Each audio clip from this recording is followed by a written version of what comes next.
Сайн мэцхан намайг Хасрын Тэлэн гэдэг. Би одоо 19 настай гольфын тамирчин байна.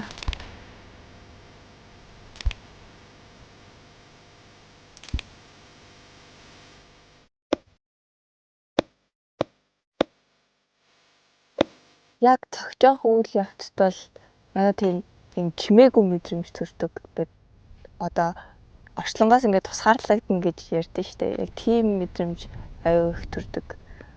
Ямар ч асуудлууд, ямар ч одоо хүний хэлж байгаа юм надад ерөөсөө сонсогддгоо, наалддгоо яг тийм мэдрэмж аюу их авдаг.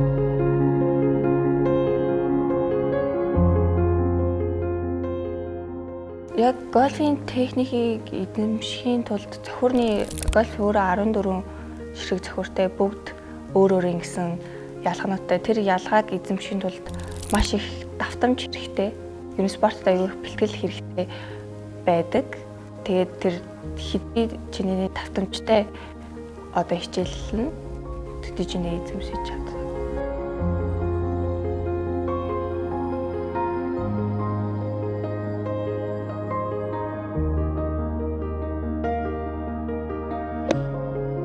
Гольфоос өмнө би бол усан сэлэлтийн тамирчин байсан.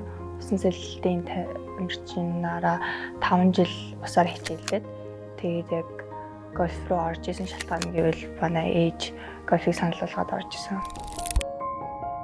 Гольф гэхээс илүү спортод аягүй хайртай, дуртай байдаг. Манай гэр бүлийнхэн бол спортын хүмүүс, манай аав боксинг спортоор хичээлдэг байсан.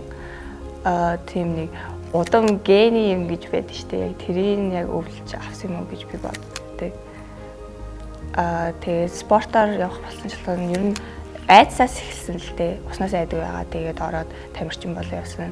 Тэгээд ер нь бол гольф, ус сэлэлт хоёулаа бэртэл хамгийн багтаа спорт гэж үздэг. Усан сэлснээр миний хувьд бол айгүй тийм биеийн хөгжил жигд хөгждөг юм шиг санагдсан.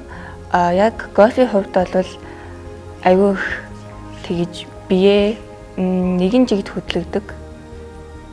Тэгээд амар олон 10-аас 12 км өдөр болгон алхдаг болохоор бас аюу тийм эрүүл мэндэд сайн гэж боддог. Яг гольфийн хувьд гэвэл гольфчин зах зээл дээр аюу том хөрөнгө оруулалттай спорт болохоор маш олон бизнес одоо компаниудын ер нь их мэдлэлтэй хүмүүс аюу их тоглож бизнес ярьдаг. Гольф аюу тийм улирлын спорт гэдэг аюу спортуудаас аюу өөр санагддаг. Яг улирал хамаарч яг ямар тоглолтууд хийхээс аюу хамаардаг. Тэгээд яг нэг өдрийн үр дүнгээр одоо юу сурсан гэдгийг харуулах биш. Аюу олон нийтдээ 6 өдрийн үр дүнгээр юу сурсан гэдгийг харуулдаг болохоор тэр тийм барьцгүй надад аюу тийм таалагддаг.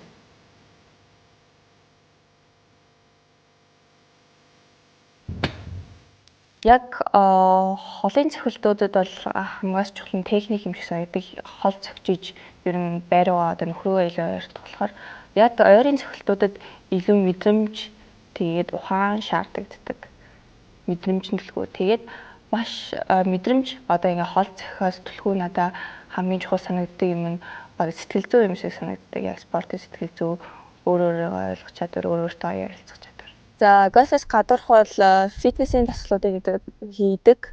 Гольф ерөн хөвчлэн нуруу, хөл тэгээд далны булчингуудаараа дэлгүүр ашигладаг. Гэхдээ булчингуудаа бас хөгжүүлэхээс гадна сонголт аягүй чухал юм шиг санагддаг. Ерөн ихэнх спортод Сонголтгүй болол аюу их бэртэл гэмтэл одоо үе мөчний дотоод гэмтэл авдаг юм шиг санагддаг.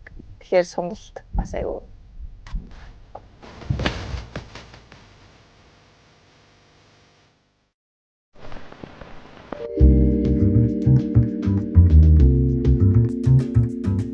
Яг тэмцээний өмнөх сэтгэл зүг бол аюу тийм тайван байхыг илүү үздэг. Магадгүй найз нөхдөйгөө гарч ярилцдаг. Яг тэмцээний оройн тэгчээд тэгээ яг өглөө нь хинтэж юуч ярьдгүү.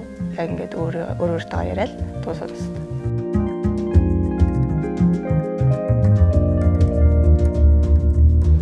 Анх би хамгийн анхны тэмцээнд 11 наснда Аникас Хорст ингээд тамирчны одоо мундаг эмэгтэй тамирчны Азийн тэмцээнд октын тэмцээнд орж исэн. Яг тэр тухайн үед бол би Монголд ямар ч талбайн туршлага байгаагүй, талбайн бидлэг байгаагүй. Сандралын үед маш их сандарч исэн. Тухайд юу ч идэж чадаагүй, юу ч бодохгүй, юу ч идэхгүй. Тэг яг тоглолтоо л яг бодсон. Яг Монголын хувьд гэвэл Монгол бэлтгэл бас дээрэс нь Монголын тэмцээнүүдэд бол 3 жилийн MCS-ийн спонсор авч бүх бэлтгэлүүдээ Монголд хийжсэн. Гадагшаа тэмцээнд одоо Аз нохмон далайн тэмцээн гээд гадны бүх тэмцээнүүдэд хувьасаа гаргаж явж ирсэн. Намайг яг гольфт орж байхад ямар ч өсвөрийн тамирчин байгаагүй. Тухайд аягүй цөөхөн байсан. Тэгээд хичээллээд явцх тундаа хамгийн анх 13 таада Монгол улсын өсвөрийн авраг гээд тэмцээнд орж 2 дугаар байр эзэлж исэн. Тэгээд гольфын сизон манай Монголд улирлын чанартай айгу богинохон 3 сар болдог болохоор яг чанартай гэвэл яг 3 сар болдог. Тэр 3 сарын нь 7 хоногийн бүтэнсээ хагасан болгон ийм төр тэмцээнүүд явагддаг. Одоо ивент төдөгчтэй тэгээд ийм нэрмжид тэмцээнүүдэд явагддаг. Тэр тэмцээнүүдэд бол яг хэдийн тоогоор бол сайн мэдэхгүй байна. Тэгээд хамгийн сүүл 2021 оны яг 15 таада надтай өрсөлдөх ямар ч өсвөрийн тамирчин байхгүй болохоор насан туршидтэй улсын аргад ороод төрүүлжсэн.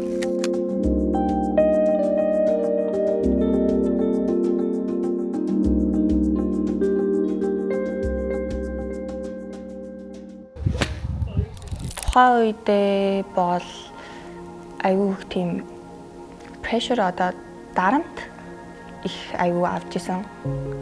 Яагаад гэвэл надаа яг хувийн бэлдэх багш байхгүй. Тэгээд аавтайгаа ер нь байнга бэлддэг байсан. Манай аав өөрөө гольфын спортоор хичээлдэггүй ч гэсэн надтай байнга өдөр болгон хамт яваад тэгээд яг улсын аврагын өмнөх 14 хоногт ер нь өглөөнөөс орой хүртэл бэлтгэл хийгээд тэгээд тэмцээн маань 3 хоног үргэлжилдэг. 3 хоногийн одоо нийлбэр дүнгээр ялагчаа татварлдаг гэсэн үг. Тэр 3 хоногт маш их зүйл бодсон, маш их зүйл тунгаасан. Айгуу тийм айгуу өрсөлдөгчтэйгээ ойрхон онооны зөрүүтэй явж исэн болохоор ингээд урд хойноо ороод яваад байсан. Тэр нь надаа нэг талаараа айгуу тийм гоё таашаал өгч исэн. Яг ийм амархан гэмиг авахгүйгээр айгуу тийм хэцүүгээр авч байгаа юм.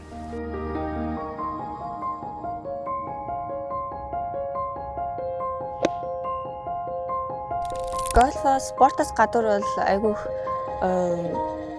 сайн дурын ажил волонтер хийдэг.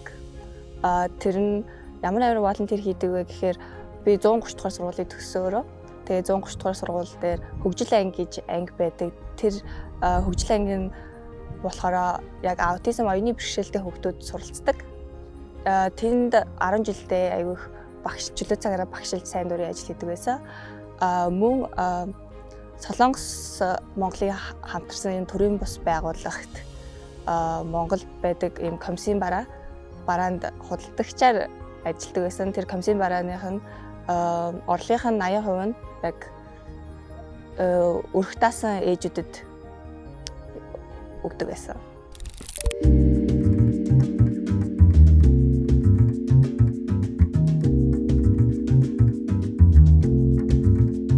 Би ер нь өөрийнхөө эргэн тойрны найзуудаас айгүй гольф тоглолтод нуудаг байсан. Усан сэлдгээч айгүй нуудаг байсан. Аль болох ингээд чимээгүй явахыг илүү үздэг. Ягаад гэвэл ингээд дараа нь ингээд тайлбарлахад амар төвхтэй байдаг ч юм уу тийм асуудлууд их гарч исэн. Гэхдээ одоо болвол Миний бодол шал өөр болоод илүү төлхөө гольфыг ингээд Монгол хөгжлийг ингээд жирийн хүмүүст илүү ингээд мэдээлэл олохыг гэсэн аюу хүсэлтэй байгаа. Яг Монголын хувьд бол гольф харахандаа тэгж бүрэн бүрэлдэж хөгжиж амжаагүй гэж миний хувьд дүгнэж байгаа. Нийт мэдээж бүртгэлд 200 гаруй тамирчин байдаг гэж би бодож байна. Яг миний үеийн тамирчид гэтээ намайг яг дөнгөж эхэлж хахад одоо ингээд харьцуулбал харьцангуй айгүй ихссэн. Айгүй мундаг чадварлаг тамирчид гарч ирж байгаа гэж би бодож байгаа. Яг шантарж исэн үе гэвэл тэгж шууд бол санаанд орж ирэхгүй байна. Болдог ч юм уу гэсэн ч бодол ер нь төрж байгаагүй. Зүгээр жоохон ингээд амраад жоохон бодлоо зөкслээд тэгээд дахиад эхлүүлээд үзье гэсэн бодод айгүй их төрж исэн. Миний хувьд гэвэл юмны яг эцсийн үзчиж одоо авахыг хүссэн юм авч иж салдаг юм болохоор ер нь тэгээд насан туршдаа л явна гэж боддог. Хөл гар хөдөлж чадлахаа бэлтлээ. Яг зарчмын тал дээр гэвэл айгүй хатуу өөрийгөө тийм байнга дайчилж идэг гэх юм уу яг авчаад ерөөсөө хандгүй илүү ихийг ингээ хүсээд илүү ихийг ингээ дотроосоо шаардж урагшилдаг. Тэгэхгүй ингээд өөрийгөө ингээд сул тавьчих юм бол айгүй хадгараад явчих гэж санагддаг.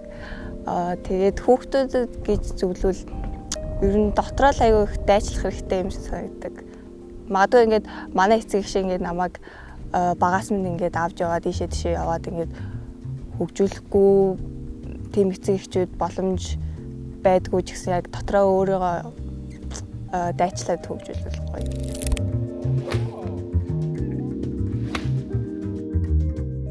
Миний хувьд бол Солонгос орн айгүй ойр юм шиг санагддаг. Гэхдээ яг миний нөгөө сурсан арга барил одоо Монголд би Kevin Brand гэдэг Европ багштайсан. Тэр багш миний бүх суурийг тавьж өгсөн. Тэгээд миний одоо сурсан арга барил гэвэл ерөнхийдөө Европ, Америк талдаа болохоор Солонгос одоо Азууд өөр техниктэй бас Европууд өөр техниктэй байдаг болохоор Европ нь илүү надад ойрхон юм санагддаг. Ер нь бол бясалгал, йог, дотоод амар амгалан. Тэгээд мэдээж айгүйх тийм дотроос шар хөдөлгөж тийм илүү шарлахаж тэгж сурахаар айгүй амттай байдаг. Мэдээж Азуудаас хамгийн хүчрхэг гэвэл Солонгос тамирчид айгүй хүчрхэг. Тэгээд тэрний дараа мэдээж халуун орнууд одоо Таиланд, Малайз гэх тамирчид хүчтэй оролцдог. Надаа яг ганц Америкийн тамирчин байдаг. Эгчтэй хоёрынхаа эгчийн Jessica Corda тэгээд дүүгийн Neely Corda гэдэг би дүүд нь илүү их дуртай. Ер нь маш их таалагддаг тэр тамирчин. Яг ирээдүйд бол би гольфороо мэдээж явна. Гольфийнхаа хамгийн анхны эмэгтэй Монголын мэргэжийн тамирчин болох мөрөөдлөө бол яг биелүүлнэ гэдгээ маш дотроо бүр амлаж байна. Тэгээ хүмүүстээс айгүй одоо яг өөртөө айгүй ихтэй болоод ер нь хүмүүст хилдэг болсон, хүмүүст илүү түгээдэг болсон. Тэгээ яг миний амьдралын гол ингээд мөрөөдөл зорилго гэвэл мэдээж гольфо тоглоод тэгээд тийм амар амгалан тийм амьдралыг